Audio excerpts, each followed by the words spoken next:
नमस्कार, आप देख रहे हैं न्यूज़ 1 इंडिया। मैं हूं आपके साथ ऋतु तिवारी पोखरियाल। देवभूमि में खबरों में आगे बढ़ेंगे। देहरादून के सशक्त उत्तराखंड 2025 को लेकर मुख्यमंत्री पुष्कर धामी के सचिवालय में महत्वपूर्ण बैठक की है। राज्य सरकार का कहना है कि साल 2025 तक उत्तराखंड देश के अग्रणी राज्यों में होगा, जिसे लेकर प्रदेश में राज्य सरकार ने सशक्त उत्तराखंड @25 कार्यक्रम शुरू किया गया। सशक्त उत्तराखंड @25 के लक्ष्यों को हासिल करने और विभागों द्वारा तैयार अल्प, मध्य और दीर्घकालिक रोड मैप की सीएम ने समीक्षा की है। इसी दौरान बैठक में मुख्यमंत्री पुष्कर सिंह धामी के साथ मुख्य सचिव, अपर सचिव और सभी विभागों के सचिव, अपर सचिव मौजूद हैं।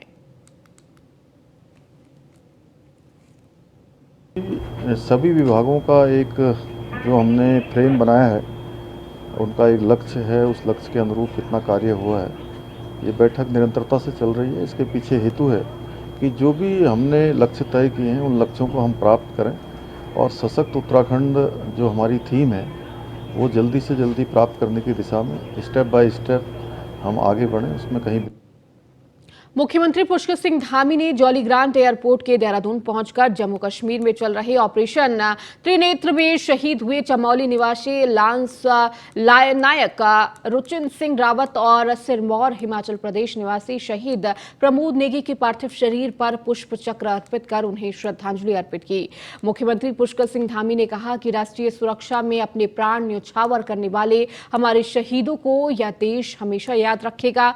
राज्य सरकार हर पल सैनिक परिवारों के साथ खड़ी है। उन्होंने कहा कि हमारी सरकार शहीद रुचिन सिंह के रावत के परिजनों की हर संभव मदद करेगी। उन्होंने परिजनों से इस दुख की घड़ी में धैर्य बनाए रखने की अपील की है। इस दौरान कैबिनेट मंत्री गणेश जोशी, विधायक बृजभूषण गैरोला, वरिष्ठ पुलिस अधीक्षक देहरादून दिलीप कुंवर और अन्य लोग मौजूद रहे। रुचिन रावत हमारे उत्तराखंड के जाबाज लाल थे, बहादुर सैनिक थे। उनकी शहादत हुई और हम सभी को उनकी शहादत पर गर्व है, वहीं दुख भी है। इस शहादत पर मैं अपनी ओर से, पूरे राज्य की तरफ से उनको श्रद्धांजलि अर्पित करता हूं और उनके पारिवारिक जनों को, उनके परिवार के लोगों को जो असमय एक बड़ा कष्ट आया है, उनके सामने बड़ी विपत्ति आई है, मैं भगवान से प्रार्थना करता हूँ कि उनके सभी परिवार के लोगों को इस दुख को सहन करने की शक्ति प्रदान करें। और देहरादून में महिला कांग्रेस पार्टी के कार्यकर्ताओं ने सचिवालय कूच किया है। महिला कांग्रेस पार्टी ने बीजेपी पर आरोप लगाते हुए कहा कि अंकिता भंडारी हत्याकांड, दिल्ली में महिला कुश्ती पहलवानों के साथ यौन शोषण उत्पीड़न का मामला और उत्तराखंड के शहरी विकास मंत्री प्रेमचंद अग्रवाल के मसले को लेकर सचिवालय कूच किया जा रहा है, जहां पुलिस ने सचिवालय से पहले बैरिकेडिंग लगाकर महिला कार्यकर्ताओं को रोक दिया है। आपको बता दें कि कांग्रेस पार्टी के महिला कार्यकर्ताओं के साथ जमकर नोकझोंक हुई है। काफी देर तक विरोध प्रदर्शन करने के बाद पुलिस में महिला कार्यकर्ताओं को हिरासत में ले लिया है। तो वहीं कांग्रेस पार्टी के प्रदेश महिला अध्यक्ष ज्योति रौतेला का कहना है कि जिस तरह से महिलाओं के साथ मामले सामने आए हैं, ऐसे में सरकार को जांच करानी चाहिए। साथ ही उत्तराखंड के शहरी विकास मंत्री से कांग्रेस पार्टी ने इस्तीफे की मांग की है। हम लोगों की बीजेपी की सरकार से एक मांग है, जब अंकिता भंडारी के केस में जो नया बयान आया, जो नया बोर्ड आया है कि उनके जो वीआईपी थे वो बीजेपी के मंत्री हैं, बीजेपी के लोग हैं, उसके खिलाफ क्यों सरकार कोई कार्रवाई नहीं कर रही है? जो प्रेमचंद अग्रवाल ने परसों बीच चौराहे में एक व्यक्ति को मारा, उसके खिलाफ एफआईआर में पुलिस ने क्यों मंत्री का नाम नहीं मेंशन करा है, जबकि तहफाज तहरीर में जो भी नाम दिए गए जाते हैं वो एफआईआर में दर्ज होते हैं। सरकार ने अपने मंत्री का नाम क्यों छुपाया, जबकि वो मंत्री सरेआम एक युवक को पीटते हुए दिख। कालाडूंगी में बजरंग दल को बैन करने और बजरंग दल की पीएफआई से तुलना करने के चलते बजरंग दल कार्यकर्ताओं में काफी आक्रोश देखने को मिला। आपको बताते चले कि बजरंग दल कार्यकर्ताओं ने कांग्रेस पार्टी का पुतला फूंका है, वहीं हनुमान चालीसा का पाठ भी पढ़ाया गया। साथ ही कांग्रेस पार्टी मुर्दाबाद के नारे लगे। इस दौरान बजरंग दल कार्यकर्ताओं ने कहा कि कर्नाटक में कांग्रेसियों द्वारा बजरंग दल की तुलना पीएफआई से करने को लेकर आज कांग्रेस पार्टी का पुतला फूंका जा रहा है। कांग्रेस पार्टी ने जो कर्नाटक चुनाव के अंदर अपने घोषणा पत्र में बजरंग दल को बैन करने की मांग की थी, इसके तत्वाधान में आज पूरे भारतवर्ष के में जहाँ पर अपनी इकाइयाँ हैं, वहाँ पर बजरंग दल विरोध कर रहे हैं। कांग्रेस पार्टी ने अपनी जिहादी मानसिकता दिखाते हुए कर्नाटक चुनाव में मैनिफेस्टो में बजरंग दल को बैन करने के लिए घोषणा की है और इसकी तुलना पीएफआई से की है। तो हम एक बजरंग दल के कार्यकर्ता हैं, उस नाते अपने कालाढूंगी प्रखंड में आज हमने देखा है कि हम बजरंग दल के कार्यकर्ता क्या काम करते हैं। गाय बचाने का काम करते हैं, बहन बेटियों को बचाने का काम करते हैं और अपने मठ मंदिर को बचाने का काम करते हैं। अगर इन पर बैन लगाया जाएगा तो हमारे संस्कृति को, हमारे समाज को बचाने का काम कौन करेगा। तो उसके विरोध में हमने खुला चैलेंज किया कांग्रेस को। रुद्रपुर के गांधी पार्क में श्याम संस्कृत आयोजित होने जा रही है। एक महीने से इस आयोजन की तैयारी चल रही है। इस आयोजन पर तकरीबन 25 लाख से अधिक खर्च आने का अनुमान है। वहीं इस आयोजन का मुख्य आकर्षण मशहूर भजन गायक कन्हैया मित्तल है। आपको बताते चले कि कार्यक्रम में मुख्यमंत्री पुष्कर सिंह धामी को बतौर मुख्य अतिथि आमंत्रित किया गया है।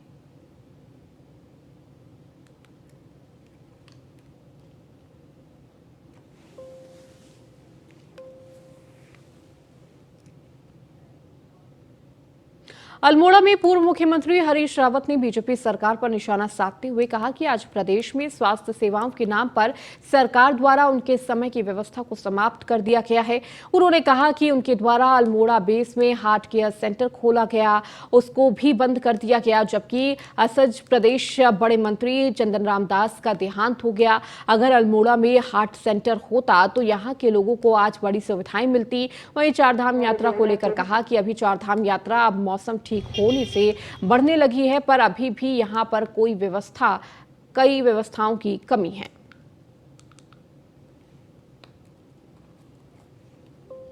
उसमें कितना कहा जाए।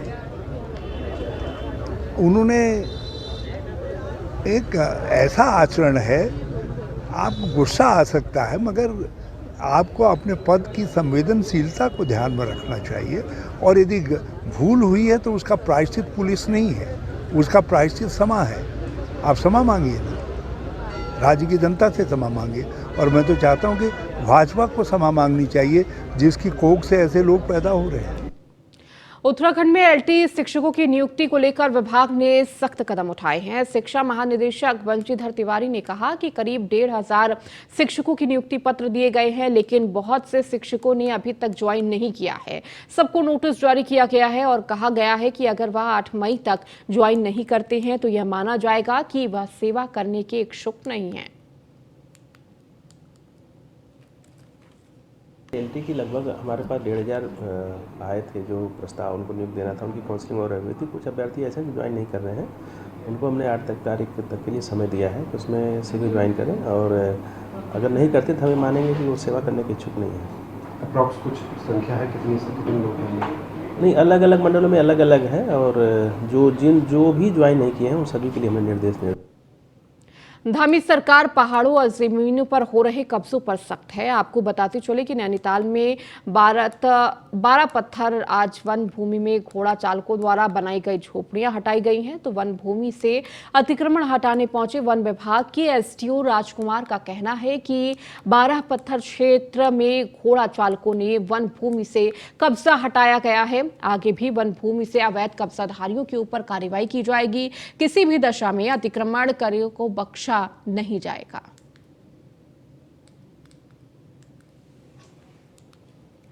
समय वर्तमान में किसी भी प्रकार का जो अतिक्रमण है वो शासन से निर्देश हुए हैं कि सारे प्रकार के अतिक्रमण हटाए जाएंगे।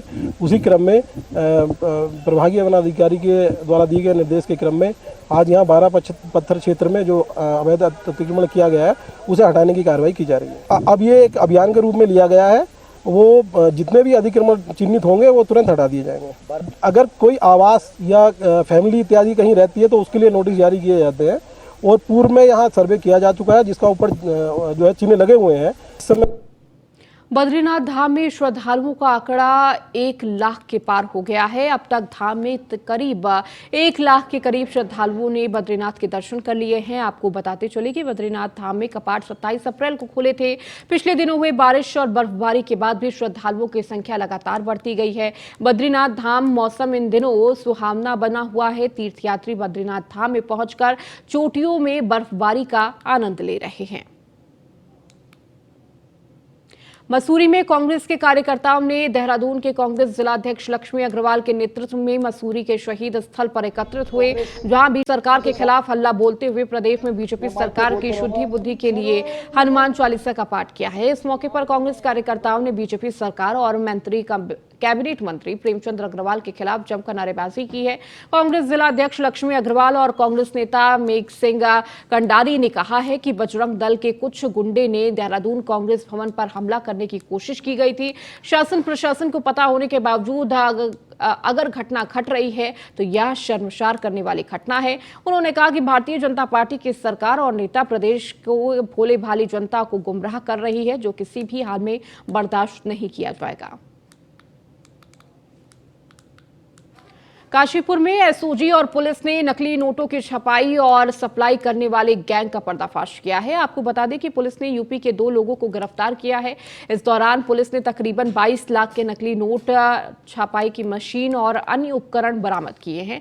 वहीं एसएसपी ने पुलिस टीम पर 2500 का इनाम देने की घोषणा भी की है। तो साथ ही साथ घटना की जानकारी देते हुए एसएसपी मंजूनाथ टीसी के मुताबिक जिले में नकली नोटों के संचालन की शिकायतें मिल रही थी, जिसके बाद सीओ एसओजी प्रभारी विजेंद्र शाह के नेतृत्व में टीम का गठन किया गया और बड़ी कार्रवाई को अंजाम दिया गया। सीएम साहब का निर्देश है कि अपराध मुक्त उत्तराखंड बनाना है। इसी तहत जो है डीजीपी महोदय और आईजीपी महोदय का भी निर्देश रहता है। आज उधम सिंह नगर पुलिस को बहुत ही बेहतरीन सफलता मिली है। एसओजी उधम सिंह नगर की टीम द्वारा मुख्य रूप से हमारा कांस्टेबल ललित, आपका ललित बिष्ट, आपका नीरज बोज और विजेंद्र, इनके टीम द्वारा बहुत बेहतरीन सफलता मिली है। आज उधम सिंह नगर के पुलिस द्वारा उत्तराखंड के इतिहास में सबसे भारी मात्रा में जाली नोटों की एक जखीरा बरामद हुआ है। 4417 प्रिंटेड 500 रुपये की करेंसीज बरामद किया है और उसके अलावा 18 जो है अनप्रिंटेड, हाफ प्रिंटेड, एक साइड प्रिंटेड हुआ नोट्स बरामद हुआ है। साथ में प्रिंटिंग करने के लिए उपकरण जो है आपका फोटो प्रिंटिंग क्या बोलते हैं, प्रिंटर, आपका इंक, आपका नोटों की जो पेपर हो ना, पेपर का रिम्स और आपका सर्वर, सब कुछ बरामद हुआ है। इनका कहना ये है कि इनको हाई क्वालिटी रेप्लिका मिल गई ऑनलाइन, मतलब डिजिटल रेप्लिका मिल।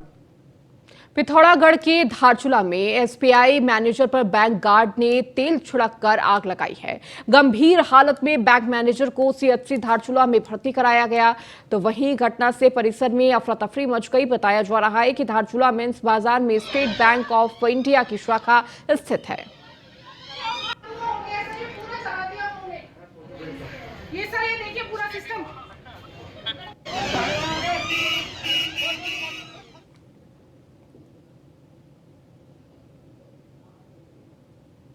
सीएम धामी ने ट्वीट कर ओलंपियन नीरज चोपड़ा को हार्दिक बधाई और शुभकामनाएं दी हैं। आपको बता दें कि सीएम धामी ने ट्वीट कर लिखा कि नीरज चोपड़ा ने पहले ही प्रयास में 88.67 मीटर दूर भाला फेंककर दोहा डायमंड लीग प्रतिस्पर्धा जीतकर इतिहास रच दिया है।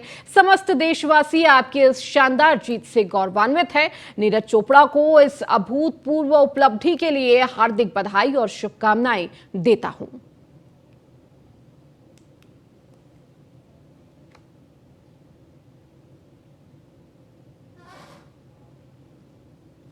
उत्तराखंड में जमीन खरीदना पहले जैसा आसान नहीं होगा। दूसरे प्रदेश के लोगों को अब जमीन खरीदने के लिए वेरिफिकेशन के नियम से गुजरना होगा। सरकार इसको लेकर कड़े नियम बनाने जा रही है ताकि जमीनों को प्रदेश में ना खरीदी जा सके। कैबिनेट बैठक में इसको लेकर चर्चा भी की गई। मुख्यमंत्री पुष्कर सिंह धामी ने जमीन खरीदने के लिए वेरिफिकेशन को मंजूरी भी दे दी है। वहीं सचिव मुख्यमंत्री आर मीनाक्षी सुंदरम ने जानकारी देते हुए कहा कि राजस्व विभाग को इसके लिए अध्यादेश लाने के निर्देश दिए गए हैं, यानी कि अध्यादेश आते ही वेरिफिकेशन का नियम प्रदेश में लागू हो जाएगा।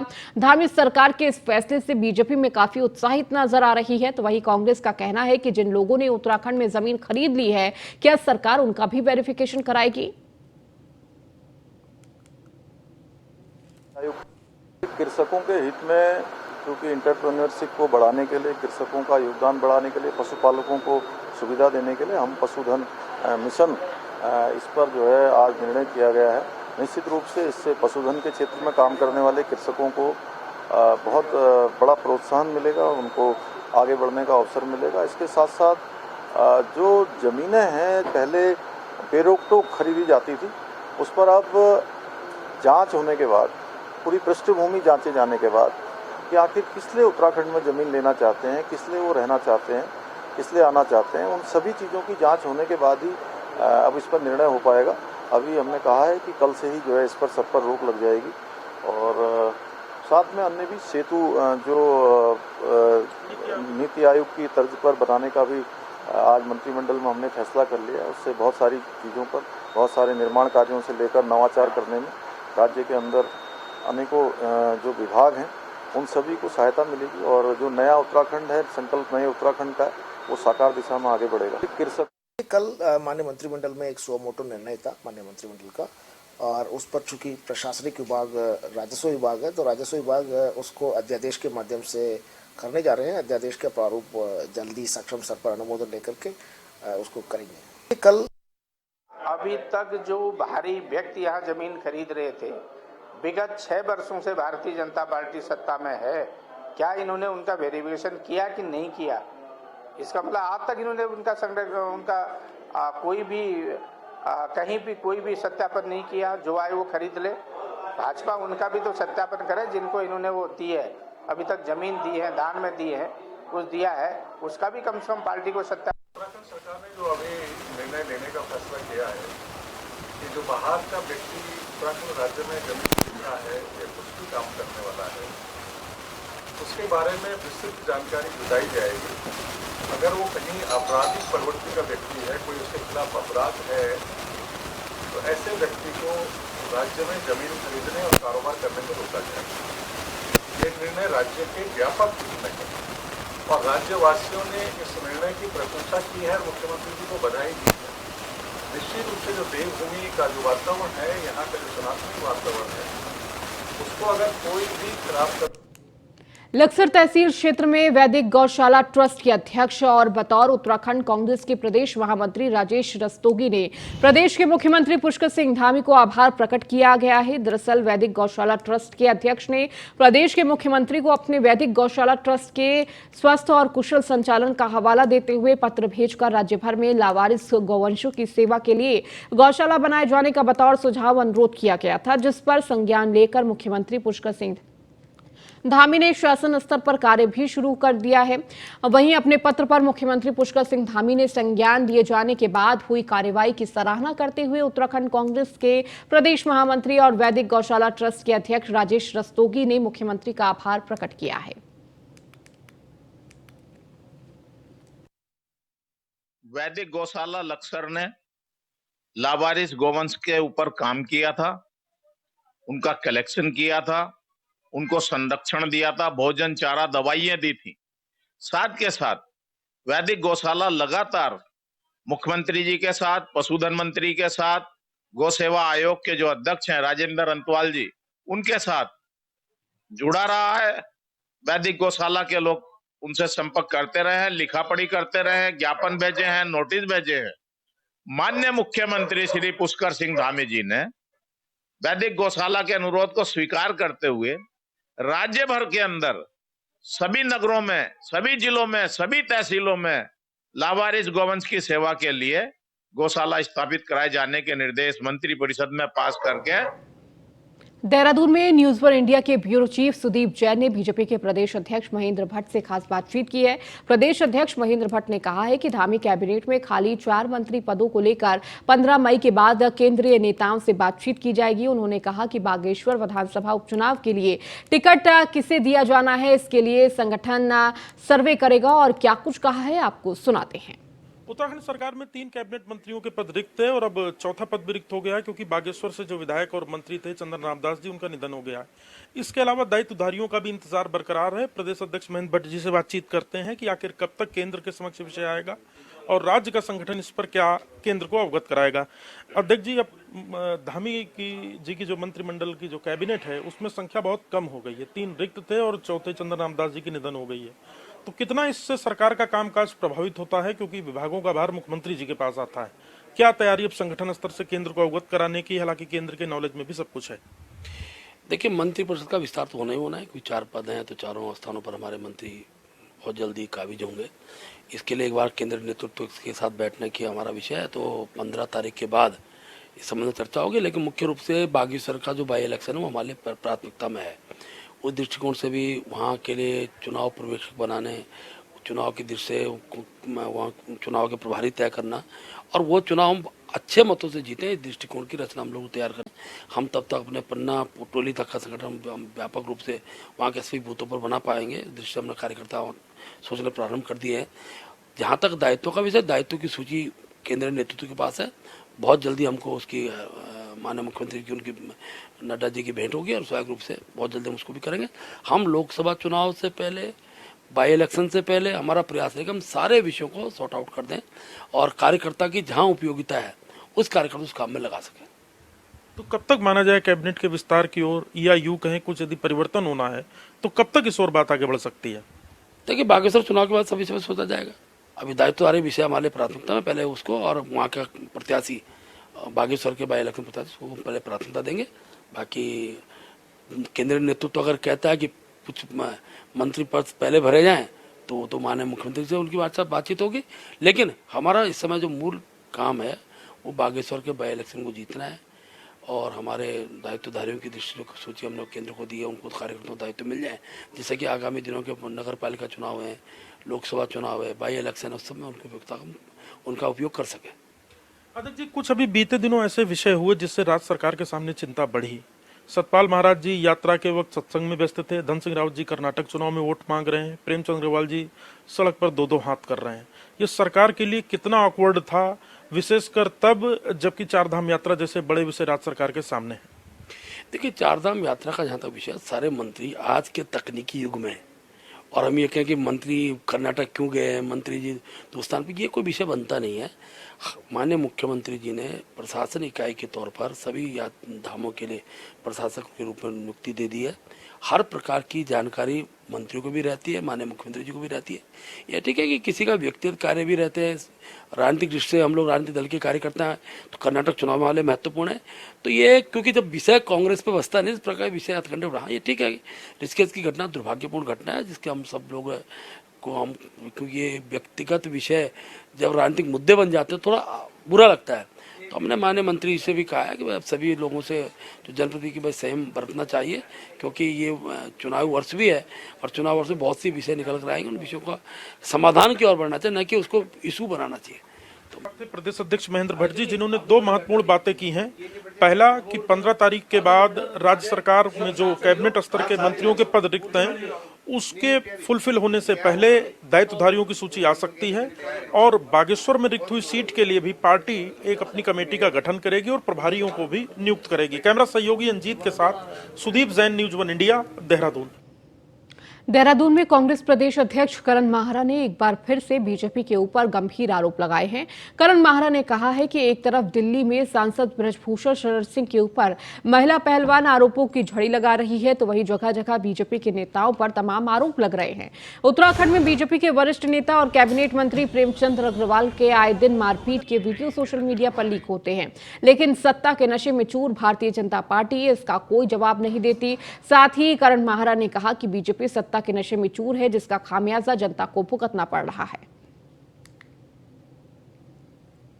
भारतीय जनता पार्टी है, जनता ने भी बहुत ज्यादा मैंडेट दिया है, तो थोड़ा तो भुगतना ही पड़ेगा। एक मंत्री के ऊपर स्वर्ण पदक विजेता जो है वो यौन आरोप लगा रहे हैं, कि यौन उत्पीड़न के आरोप लगा रहे हैं। एक लड़की अपनी बेटी के डीएनए टेस्ट के लिए दर दर भटक रही है, और एक मंत्री जो है वो कभी बैकडोर भर्ती घोटाले में उनका नाम आ जाता है विधानसभा के, और कभी वो सड़कों में मारपीट पे आते हैं। अभी 1-2 साल पहले किसी अपने ही कार्यकर्ता के साथ इधर कहीं आसपास ही, हरिद्वार के आसपास कहीं गाली गलौज करते हुए भी एक वीडियो आया था। टेम्परामेंट ठीक नहीं है और अति उत्साही हो गए हैं लगातार जीत से, और ना जनता दिख रही है। मसूरी महिला मोर्चा की कार्यकारिणी की बैठक में सरकार की योजनाओं को जन जन तक पहुंचाने के लिए कार्यकर्ताओं और पदाधिकारियों से अपील की गई, और आने वाले लोकसभा चुनाव और नगरपालिका चुनाव में बीजेपी प्रत्याशियों को जीत दिलाने के लिए सभी को एकजुट होकर कार्य करने की बात कही गई। इस मौके पर मुख्य अतिथि कैबिनेट मंत्री गणेश जोशी की धर्मपत्नी निर्मला जोशी का स्वागत किया गया, जहां निर्मला जोशी ने बीजेपी की रीति और नीति को जन जन तक पहुंचाने की बात कही। इस अवसर पर उन्होंने कहा कि उनका मसूरी से बहुत गहरा लगाव है। इस मौके पर मसूरी महिला बीजेपी महिला मोर्चा की अध्यक्ष गीता कुमारी ने सभी कार्यकर्ताओं से एकजुट होकर आगामी नगर निकाय के चुनाव के लिए काम करने की अपील की। मसूरी में महिला मोर्चा की नई कार्यकारिणी के परिचय सम्मेलन में आई हूँ, सम्मान समारोह में। मैं इन सबको बहुत बहुत बधाई देती हूँ, गीता कुमारी को और उसकी पूरी टीम को। और मुझे पूरा विश्वास है कि जो नई कार्यकारिणी बनी है वो बहुत अच्छी बनी है और वो बहुत अच्छा आगे काम करेगी, मुझे पूरा विश्वास है और मैं सबको बधाई देती हूँ। मसूरी से मुझे खासा लगा और मसूरी से मुझे कोई भी बुलाता है किसी प्रोग्राम में तो मैं आती हूँ। कभी आज तक ऐसा नहीं हुआ कि मैं मसूरी में मुझे बुलाया गया और मैं ना आई हूँ, क्योंकि हम मसूरी को अपना एक परिवार समझते हैं। परिवार के उसमें हमें अपने भाई बहनों के हर सुख दुख में सम्मिलित होना अच्छा लगता है, क्योंकि हम एक परिवार है, हम कोई ऐसे कोई नेता वाली बात नहीं है। अल्मोड़ा में पूर्व मुख्यमंत्री हरीश रावत ने स्थानीय हरिप्रसाद टमटा की मूर्ति के सामने सैकड़ों कांग्रेसियों के साथ एक दिन का उपवास किया गया। दरअसल रावत सरकार ने अल्मोड़ा के गुरदाबौज में हरिप्रसाद उन्नयन केंद्र की स्थापना की गई थी, जिसके अनेक कार्य भी हो चुके हैं, पर वर्तमान में इस संस्थान को बंद कर दिया गया है, जिसको लेकर पूर्व मुख्यमंत्री हरीश रावत ने कहा कि लाखों लोगों के रोजगार का साधन बन रहा था और यहाँ के शिल्पियों को विकसित करने के लिए शिल्पी लोगों का सम्मान से जुड़ा है, पर आज की सरकार ने इस बहुउद्देशीय संस्था को बंद कर दिया है।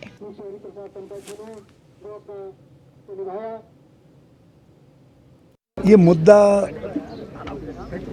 न केवल बहुत संवेदनशील है, बल्कि इस राज्य के भविष्य के लिए, लाखों लोगों के रोजगार के लिए, लाखों लोगों की आजीविका के लिए भी महत्वपूर्ण। और ये एक बहुत बड़े समाज के हिस्से के सम्मान का प्रश्न भी है। 2015-16 में तत्कालीन सरकार ने गरुड़ाबांज में मुंशी हरिप्रसाद टमटा जी, जो एक समाज सेवक थे, जिन्होंने शिल्पी समाज को शिल्पकार का संबोधन दिया, उनके नाम पर शिल्पी संस्थान बनाने का, एक बहुउद्देशीय संस्थान बनाने का निर्णय लिया। उस पर काम शुरू हुआ, पैसा भी खर्च हुआ, लेकिन आज 6 साल बीत गए हैं, उस पर कोई काम नहीं। विकासनगर के तिलक भवन पर कांग्रेस कार्यकर्ताओं ने इकट्ठा होकर हनुमान चालीसा का पाठ किया, जहां कांग्रेस कार्यकर्ताओं ने हनुमान जी से बीजेपी के नेताओं की बुद्धि शुद्धि की प्रार्थना की है। आपको बता दें कि लगभग 1 घंटे तक हनुमान चालीसा का पाठ करने के बाद कांग्रेस जनों ने बीजेपी के वरिष्ठ नेता पर आरोप लगाते हुए कहा कि कर्नाटक में पीएफआई और बजरंग दल पर प्रतिबंध को लेकर देश की जनता को गुमराह करने के लिए लगातार झूठ बोल रहे हैं। उससे यह साफ पता होता है कि उनकी बुद्धि भ्रष्ट हो चुकी है। भारतीय जनता पार्टी के वरिष्ठतम नेता तक जिस तरह से देश की जनता को बार बार झूठ पर झूठ बोल के और गुमराह करने की बात कर रहे हैं, गुमराह करने का प्रयास कर रहे हैं, उनकी बुद्धि शुद्धि के लिए, कि उनकी बुद्धि शुद्धि हो जाए, आज हमने कांग्रेस जनों ने विकासनगर के तिलक भवन पर एकत्र होकर हनुमान चालीसा का पाठ किया है। हनुमान जी इस देश के नहीं, इस पूरी यूनिवर्स के, पूरी सृष्टि के भगवान हैं। इन्होंने उसको एक छोटी सी संस्था बजरंग दल का भगवान बना दिया, और हम लोग तो बजरंग बली के भक्त हैं, ये लोग हमें बजरंग दल का भक्त बनाना चाहते हैं। अरे बजरंग दल है क्या? बजरंग दल एक छोटी संस्था है, और बजरंग बली संपूर्ण सृष्टि के भगवान है। एक चींटी से लेके बाज तक, इंसान से लेके इस सृष्टि में जितने जीव हैं, हनुमान जी उस हर जीव के भगवान है। इस सृष्टि के कण कण में हनुमान जी विद्यमान है। भारतीय जनता पार्टी के लोगों को, विश्व हिंदू परिषद के लोगों को, आरएसएस के लोगों को ये बात समझ में आ जानी चाहिए कि बजरंग बली मेरे भी भगवान है, तेरे भी भगवान है, इसके भी भगवान है और उसके भी भगवान है। बजरंग दली को छोटा मत करो, आप बजरंग दली बनाकर वो बजरंग बली हैं।